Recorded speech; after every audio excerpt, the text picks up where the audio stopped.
Salam, əziz soydaşlar. Allahın qisməti ilə növbəti dəfədə, yəni Cənub saatının verilişini aparırıq. Elə başa düşürəm, hər dəfə təkrarlamağa ehtiyac var ki, ola bilər kimsə yeni qoşulsun. Yəni doğrudan da çox vacib dövrdə yaşayırıq. Gedən proseslər bütün bunu deməyə əsas verir və bizim passivləşməyə, ümumiyyətlə aktivliyi aşağı salmağa heç bir ixtiyarımız yoxdur. Getdikcə aktivləşməliyik. İranda və İran ətrafında gedən proseslərə özümüz üçün bir tarixi fürsət kimi yanaşmalıyıq.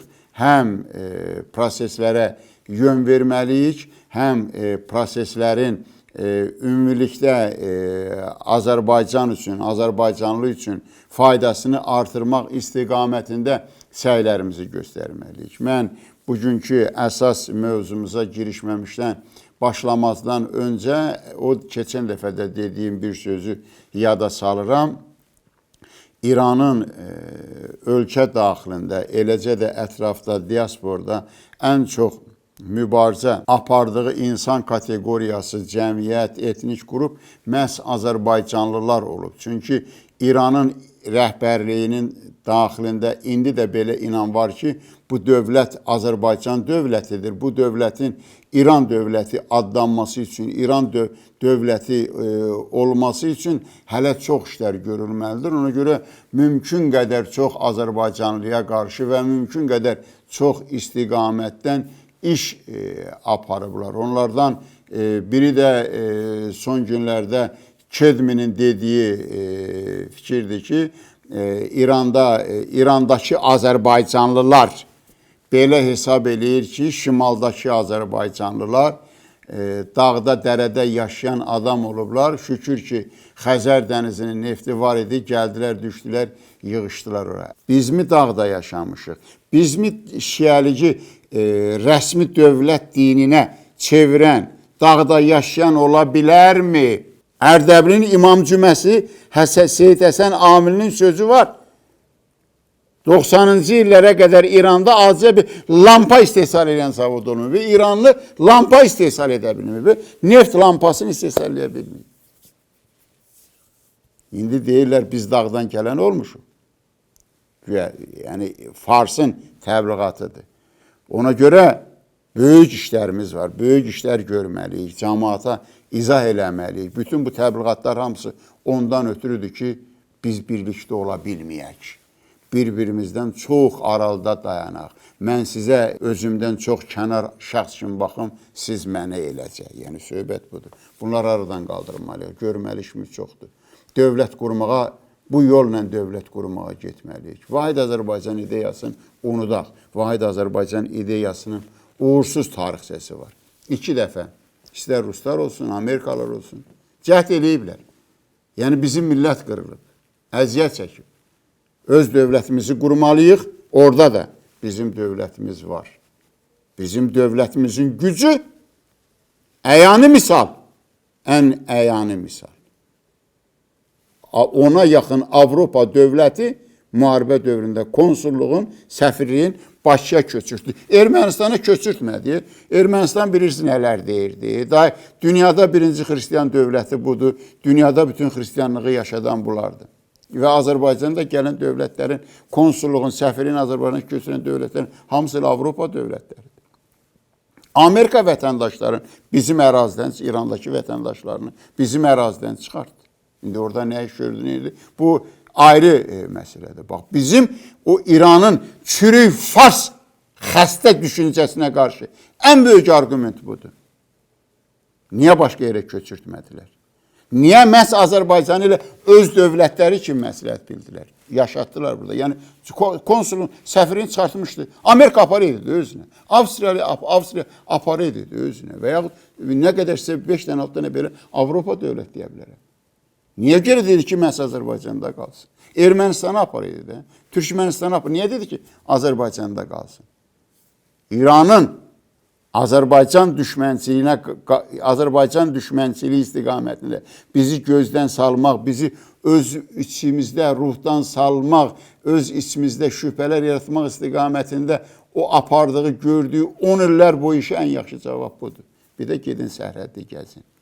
Əvvəldən çəkilən şəkilləri var. Mən özüm də olmuşam. Mən özüm İranla bağlı yeri düşsə deyəcəm. Deyəcəm sizə çox belə deyək də böyük mü deyim, dəhşətli mi deyim, faktlar deyəcəm. Uzun proseslər olub. Allah qoysa yeri gələndə mən deyəcəm. Nəsə deməkdən məqsədim odur ki, birinci sözüm odur ki, yəni biz hökmən Azərbaycançılıq istiqamətində hər gün özümüzə hesabat verməliyik. Biz Azərbaycanlıyıq. Bizim Azərbaycanda qadın evin içinin tam demiyorlar ki sahibidir. Hər gün kişi bayra çıxıb, dirlik, birlik, iş, güc nə dalınca gəlib gedirsə getsin evə gələndə hər gün evin xanımına hesabat da versin ki Azərbaycançılıq istiqamətində nə iş gördüm? Dünya budur. İki Azərbaycan dövlətimiz olacaq. Üzü o tərəfə Allah qoysa, üzü o tərəfəsinə baxacağıq. Amma oradakı Azərbaycanlılar dövlətsiz qala bilməz. Bax, Fars təbliğatı onda Azərbaycançılığın kökünü keçəcək. Sözcüğü biz varıq, mübarizə aparacağıq, qoymayacaq. Amma ən böyük zərbəsi bu ola bilər. Bizim oradakı qardaşlarımızın, oradakı soydaşlarımızın, oradakı bacılarımızın dövləti zərurətdir. Yaşaya bilməyəcəksiniz. İndikindən də qat-qat artıq məhrumiyyət içində olacaqsınız. Hər tərəfli tapdanacaqsınız. Dövlətiniz olmalıdır. Müəyyən geosiyasi parametrlərə görə biz sizə kömək eləyəcəyik. Amma biz bugün sizə gəlin bizə birləşin. Vahid Azərbaycan quraq. Yəni, geosiyasi aləmdə müəyyən parametrlər var. Onu qurmayana qədər biz o sözü deyə bilmərik. Siz bilmirsiniz Vahid Azərbaycanı nə deməkdir. Biləniz var, amma böyük əksəriyyət bilmir. Biz də hələ açıq-aşkar onu izah eləməyə məsləhət deyil. Yəni, bugün iki dövlətli Azərbaycan ideyasına tuşlanmalıyıq, o istiqamətdə getməliyik. Niyə görə mən dedim ki, siz Azərbaycanlılar orada hökmən ikinci dövlətimiz olmalıdır. Hansı proseslərə əsas verir? Siz Əraksının Moskvaya səfərinə, Moskvadan qayıdıb gələndən sonra ərəb dövlətlərinə, ABŞ adı ilə ərəb dövlətlərinə İranın zərbə endirməsinə fikir verin. Tamam ayrı-ayrı vektorlardır. Tamam ayrı vektorlardır. Əraksi Moskvaya gəlmişdi ki, Rusiya ilə birlikdə olsun, yeri gəlsə Rusiya sığınsın, bundan sonra siyasətinin 20 il, 50 il nə qədərsə Rusiya ilə bir yerdə olsun, əvəzində ABŞ İsraili qovsun. Yeri gəlmişkən Qəzza müharibəsi dövründə Putin 2 dəfə İran prezidenti Rəisiyə İsrailə hücum təklif etdi. İran rədd elədi. Rəisinin ölüm səbəblərindən biri budur. İranın rəhbərliyində qorxurdular ki, Putin 3-cü dəfədə rəisiyə deyə bilər və Putin özü rəisiyə şərait yarada bilər. İndi Putin deyir, İsrail-Rus dilli ölkədir. Amma Putinin İsraillə çox böyük problemi var. İsrail istənilən silahı Ukraynaya verib, Ukraynanın Rusiyadan müdafiəsini xeyli gücləndirə bilərdi. Bu müharibənin Ukraynanın xeyrinə dəyişməsi olardı. Ona görə İsrail dedi. İran neynədir? İranda Hizbullahın Təl-Əvivə atdığı, İsrail istiqamətinə atdığı raketlərə dedilər Katyuş atır. Raket demədilər. Bəlkə İranın raketini atır. Bəlkə 50 il bundan qabaq Livanda olan raketi atır. Nə atır? Bəlkə Livan özü istehsal edir. Adını qoyurlar Katyuşa. Yəni İsrail, Amerika görsün ki, Hizbullah Rus silahı ilə silahlanıb. İsraili Rusiyanın üstünə qızışdırırdı. İranın siyasəti buydu. Bəzən mənə elə eşidənlər də, qulaq asanlarımız var, eşidənlərimiz var. Allah canlarını salamat eləsin. İstəyənlər də deyir ki, bəzən çox emosional olursan. Bu boyda, İran boyda dövləti mən qurmuşam, o dövləti. Mənim dədəm, babam, sizin dədöz, baboz qurub o dövlət. İndi o dövlət görün nə siyasət aparır. Katyuşa, Rus Katyuşası. Bu İranın təbliğatında böyük böyük tapıntı hesab olunur. Eşidirsinizmi? Adam niyə emosional olmasın? Və yaxud indi İran imtina elədi Rusiyanın variantına və yenə deyirəm, rəisinin ölümünün ən əsas rəisinin prezidentliyi dövründə başına gələnlərin böyük əksəriyyəti onun Rusiya istiqamətində qazandığı uğurlar idi. Hamı rəisinin uğurunu BMT götürür. Mən deyirəm sizə, Kremldə namaz qılan yeganə müsəlmandır. Ramzan Kadyrov Kremldə namaz qılmayıb. Çeçenistanın başçısı, rəisi qırıb. Yəni, İran rəhbərliyi bunu böyük ehtiram kimi qəbul edir. Və bu fonda belə deyək də, ali rəhbərin daimi İranı və Türkiyəni düşmən, İran torpağında qoşun saxlayan, qoşun yeridən dövlətlər kimi təbliğatı fonunda bunun əleyhinə, bu təbliğatı neytrallaşdırmamış, İran başladı Rusiyaya söykənmək niyyətini ortalığa qoydu. İran televiziyası Türkmənçay müqaviləsi ərəfəsində baş verənləri kitabdan oxuyur, danışır əhaliyə, anti-Rusiya təbliğat aparır, Əraksi Moskvaya gedir. Lavrov qəbullədi mi? Əraksinin həmkarı Lavrovdur. Yox, orada Lavrov Əraksi başa düşməlidir, vəziyyət nədir? Amma Putin həqiqətən hazırlaşmışdı. Onun İraq baş naziri ilə, Putinin İraq baş naziri ilə telefon danışığı o köhnə oxu. Yəni, İraqın ərazisindən imkan əldə edir və o yol vasitəsilə Suriyaya çıxır.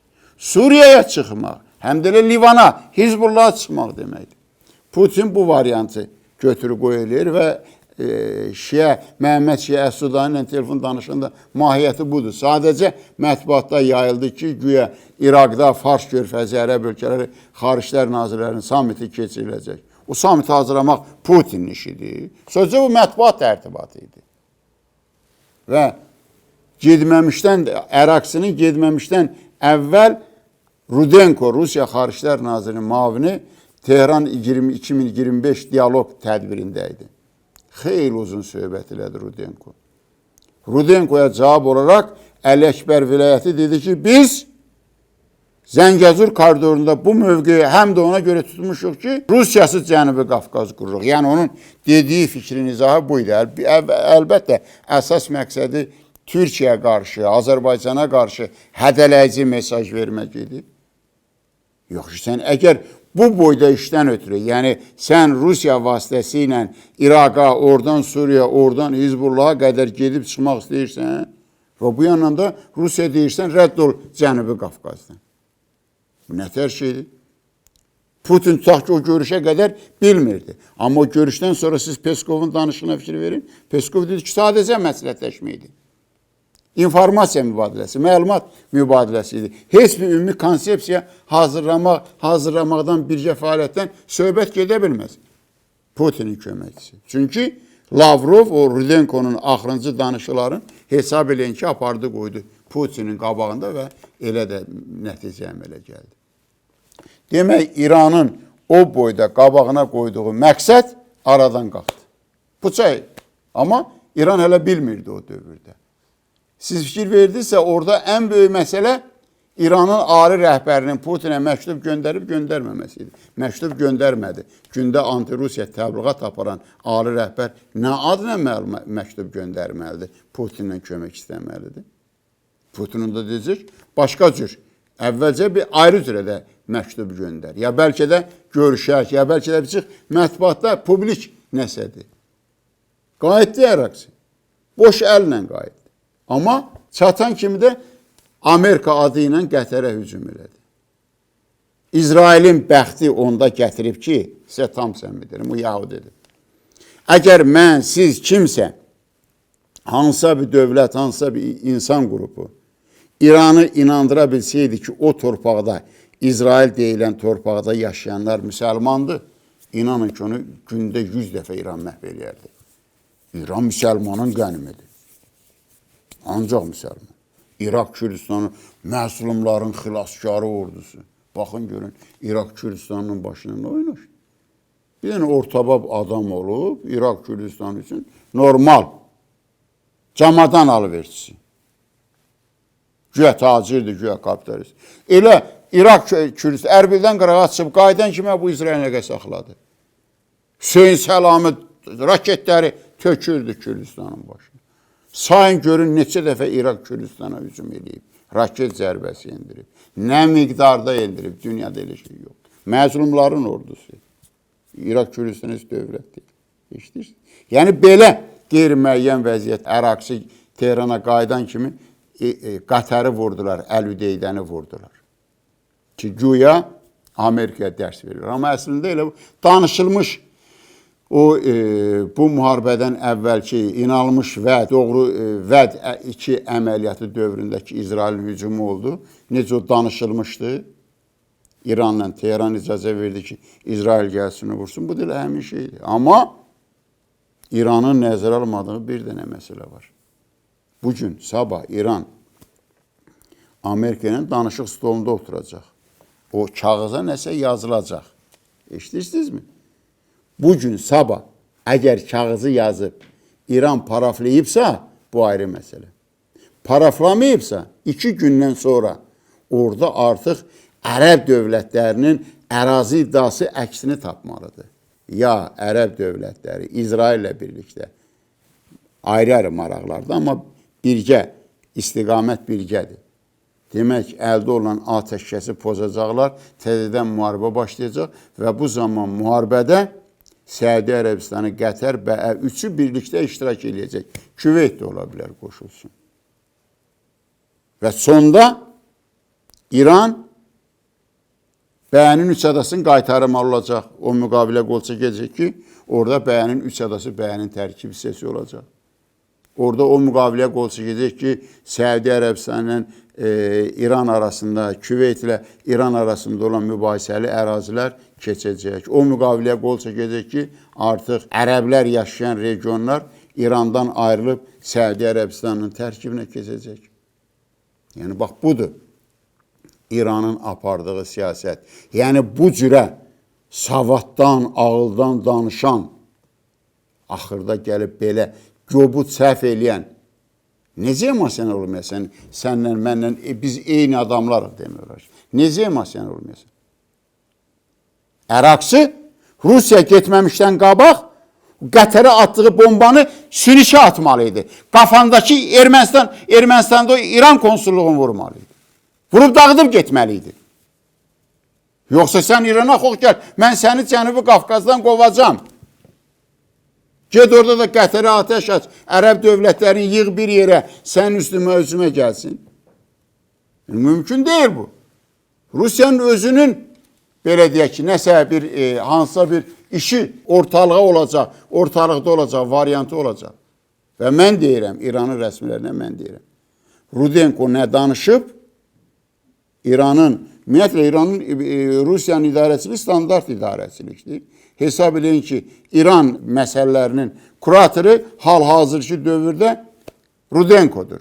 Təxminən 3 il bundan qabaq Erəb Xariclər Nazirliyində kura sistemi dəyişildi.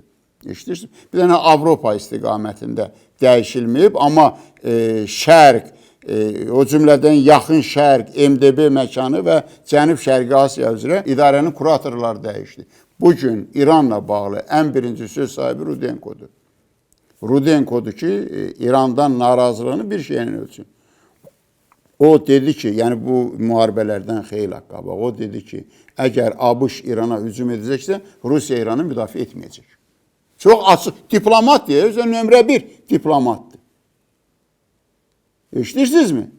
Açıq mətnlə dedi ki, Rusiya İrana kömək eləməyəcək, ABŞ-ın əlindən müdafiə eləməyəcək. O Rudenko nə götürüb? Onu. Çünki siz indi ABŞ-ın canişinini seçdiniz. Ali rəhbər də hiss olunur ki, seçib ABŞ-ın canişinliyini. Onsuz da İran arzu Rusiyadan imtina eləyirdi, uzaqlaşırdı. Amma indi hal-hazırda bu rəsmidir. Amma axıra qədər qala bilməyəcəksiniz. O tərəfdə Çin məsələsi var. Rusiya ərəblərdən əl çəkə bilməyəcək. İranın Rusiya belə badalağı, arxadan xəncəri dövründə Rusiya ərəblərlə birlikdə olacaq. Çox konkret, praktiki addımlarda ərəblərə kömək eləyəcək. Hesab eləyək ki, Rusiya aldanmadı. İran bunu nəticə götürsün. Bax, bundan nəticə çıxarsın. Və işin də özləri bilirlər, quracaqlar, quramayacaqlar özlərinə aiddir. Mən yenə qayıdıram öz Azərbaycanlılarımıza. Söhbət böyük məsələdən gedir. Bugün Azərbaycan, siz fikir vermisinizsə, Avropa İttifaqının Ali Xarici Siyasət Məsələləri üzrə Ali Komissarlığı Kaya Kallas Azərbaycanın Xariclər Nazirine zəng eləyir və Avropalıların böyük əksəriyyətin İrandan rahat təxliyə etdiyi üçün minnətdarlıq bildirir və təbii ki, digər məsələlərdə müzakirə olunur. Bu, Azərbaycanlı olan böyük üstün münasibətdir və bu Azərbaycanlını da bu hala gətirib çıxardan Prezident İlham Əliyevdir. Ona görə bu amili də nəzər almağımız vacibdir. İlham Əliyev üç tərəfli Rusiya, Azərbaycan, Rusiya, İran prezidentlərinin sammitini təklif elədi. Sözcü sammit Rusiyanın ərazisində qırıldı, keçirilmədi. Bakıda və Tehranda keçirildi. Amma Rusiyada da Putinin ora-bura atması, razılıq verməməsinin əsas səbəbi İranın, Rusiyanın qaz layihəsinə reaksiya, cavab verməməsi idi. Nəysə, əziz soydaşlar, daimi, mən bayaq dediyim kimi, ən gözəl mexanizm hər bir Azərbaycanlı kişi, xüsusilə Cənubi Azərbaycanda olanlar, Cənubi Azərbaycan kökənlilər evindən bayıra çıxıb, işinə, dirliyinə, birliyinə gedib evinə qaydanda balalarına, xanımına hesabat versin ki, Azərbaycan cəmiyyətinin inkişafı üçün, ikinci Azərbaycan dövlətçiliyinin qurulması üçün nə işlər görüb. Sağ olun, Allahın köməyi ilə inşallah yenə gələn həftə görüşəcəyik. Mən elə başa düşürəm, bizim bundan sonra söhbətlərimiz uzun müddət davam edəcək. Çünki tək İranla bağlı proseslərdən söhbət getmir. Həm də bizim öz Azərbaycanımız istiqamətində də, yəni ikinci Azərbaycan dövləti istiqamətində də çox işlər görülməlidir. Minnətdaram, çox sağ olun.